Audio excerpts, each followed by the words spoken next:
नमस्कार. नवरात्राच्या 7 दिवसात आपण शैलपुत्रीपासून कालरात्री देवीपर्यंतच्या देवीचं पूजन केलं. आज आहे 8वा दिवस आणि या दिवशी पूजली जाते ती महागौरी देवी. या देवीचं स्वरूप, पूजाविधी आणि महत्त्व जाणून.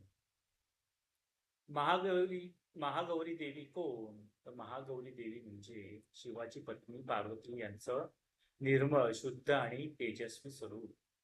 त्या पांढऱ्या रंगाच्या वस्त्रात कमळावर आसन घेतलेल्या असून सौम्य हास्य करतात. त्यांचं स्वरूप शुद्धता, सौंदर्य आणि करुणेचं प्रतीक आहे. महागौरी देवी राक्षसांचा नाश करून भक्तांचं रक्षण करतात.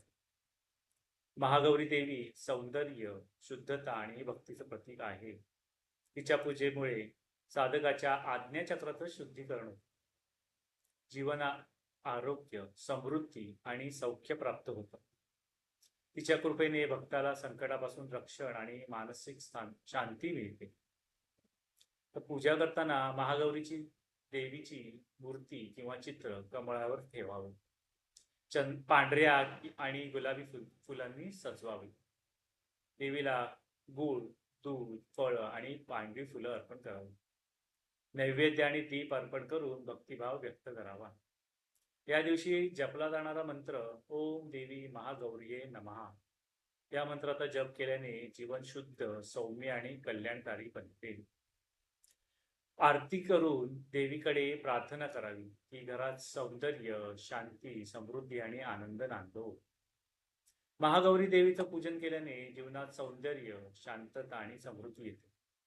संकट, राक्षस किंवा नकारात्मक शक्ती दूर होते. स्त्रियांना सौभाग्य, आरोग्य आणि दीर्घायुष्य प्राप्त होतं.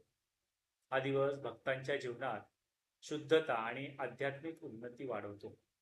म्हणजे नवरात्राच्या 8व्या दिवशी पूजली जाणारी महागौरी देवी आपल्याला सौंदर्य, शांती, आरोग्य आणि समृद्धी देते. तिच्या कृपेने जीवनात आनंद आणि कल्याण नांदतो. जय माता दी, जय महागौरी. धन्यवाद.